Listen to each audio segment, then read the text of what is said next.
आज के इस क्लास में हम कक्षा 6 के विज्ञान से अध्याय 17 बताएंगे और इसका नाम है वायु। तो इसके सभी प्रश्न और उत्तर को हम बतलाएंगे। आप लोग वीडियो को शुरू से लेके अंत तक देखिए और चैनल पे नए तो चैनल को सब्सक्राइब कर दीजिए। तो चलिए अब हम प्रश्न की ओर बढ़ते हैं। यहाँ पे दिया हुआ है अभ्यास, ठीक है, और इसका एक में क नंबर है कि श्वसन के लिए आवश्यक होती है। तो श्वसन यानी सांस लेने के लिए क्या जरूरत होती है आपको? वायु की। उसके बाद ख में है पर्वतारोही ऊंचे पर्वत पर चढ़ते समय किस गैस का सिलेंडर अपने साथ ले जाते हैं? ऑक्सीजन, क्योंकि वहाँ ऑक्सीजन की कमी हो जाती है। उसके बाद ग में है वायु एक मिश्रण है। तो वायु एक मिश्रण यानी गैसों का, धूल कणों का और जल वाष्प का, ये तीनों का क्या है? मिश्रण। यहाँ पर हो जाएगा उपयुक्त सभी का। उसके बाद घ में है मोमबत्ती का जलना वायु में उपस्थित किस गैस के कारण संभव है? तो मोमबत्ती का जलना वायु में उपस्थित किस गैस का कारण संभव है? ऑक्सीजन। उसके बाद अंग में है चूना जल में फूकने पर इसका दूधिया रंग में बदलना किस गैस के कारण होता है? तो यह हो जाता है कार्बन डाइऑक्साइड गैस के कारण हो जाता है। इसके बाद 2 नंबर प्रश्न है रिक्त स्थानों की पूर्ति कीजिए, यानी खाली स्थानों को भरना है। तो यहाँ पे क में है कि पृथ्वी की चारों तरफ घिरी हुई वायु की परत को वायुमंडल कहते हैं, और इसको एक भी और कह सकते हैं कि वायु के आवरण को वायुमंडल कहते हैं। उसके बाद ख में है गोताखोर जब भी समुद्र में गहराई तक जाते हैं तब ऑक्सीजन गैस का सिलेंडर ले जाते हैं। उसके बाद ग में हो जाएगा वायु में नाइट्रोजन की मात्रा 78% होती है।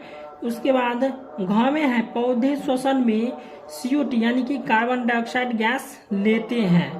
उसके बाद अंग में हो जाएगा कि जो जीव पानी में रहते हैं वे श्वसन के लिए पानी में घुली हुई ऑक्सीजन का O2, यहाँ पर ऑक्सीजन का सूत्र होता है O2 का उपयोग करते हैं। तो यहाँ पे तीसरा प्रश्न है वायु मिश्रण है कैसे? तो वायु मिश्रण है कैसे अभी बतलाए थे हम। उत्तर में हो जाएगा कि वायु एक मिश्रण है क्योंकि इसमें जलवाष्प, धूल कण, 78% नाइट्रोजन, 21% ऑक्सीजन तथा शेष 1% कार्बन डाइऑक्साइड एवं अन्य गैस मिला होता है, इसलिए वायु क्या है? मिश्रण है।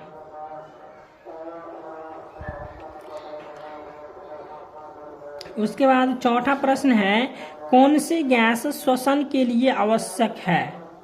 तो ऑक्सीजन गैस जो है सो श्वसन के लिए आवश्यक है, और वायु में ऑक्सीजन की मात्रा कितना है? 21% होता है, ठीक है। उसके बाद 5वां प्रश्न है उन क्रियाकलापों की सूची बनाइए जो वायु की उपस्थिति के कारण संभव है। तो इसका 5 का उत्तर हो जाएगा कि वायु की उपस्थिति के कारण होने वाले क्रियाकलाप निम्नलिखित है। पहला हो जाएगा किसी भी चीज का जलना। तो जब भी किसी भी चीज जलता है तो वह ऑक्सीजन की उपस्थिति में जलता है। उसके बाद 2 में है पेड़ पौधे का बढ़ना। उसके बाद 3 में है वृक्ष के पत्ते का हिलना। उसके बाद 4 में है जीव जंतुओं का पृथ्वी पर जीवित रहना। उसके बाद 5 में है गाड़ी की पहियों के अंदर ट्यूब को हवा से भरना। उसके बाद 6 में हो जाएगा सजीव जगत में जीव जंतुओं के श्वसन की प्रक्रिया वायु की उपस्थिति के कारण ही संभव है। ठीक है, आशा करते हैं कि आप लोग क्वेश्चन समझ गए होंगे और आंसर भी।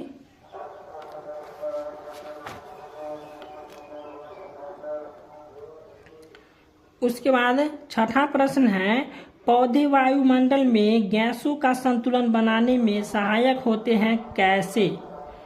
तो क्या है पौधे वायुमंडल में गैसों का संतुलन बनाने में जो है सहायक होते हैं कैसे? तो इसका उत्तर लिखेंगे कि पौधे वायुमंडल में गैसों का संतुलन बनाने में महत्वपूर्ण भूमिका निभाते हैं। पौधे वायुमंडल में उपस्थित कार्बन डाइऑक्साइड को जो है सो अपने श्वसन में उपयोग करते हैं, और पौधा अपना भोजन बनाने में भी कार्बन डाइऑक्साइड का प्रयोग करते हैं, ठीक है, तथा ऑक्सीजन का निर्माण करते हैं। तथा ऑक्सीजन जिसमें वायुमंडल में कार्बन डाइऑक्साइड की अधिकता नहीं होती है। यह प्रक्रिया निरंतर चलती रहती है और जिससे वायुमंडल में गैसों का संतुलन बना रहता है। तो ये हो जाएगा 6 का। ठीक है, आप लोगों को वीडियो अच्छा लगा तो वीडियो को लाइक कीजिएगा और चैनल को सब्सक्राइब कर दीजिएगा।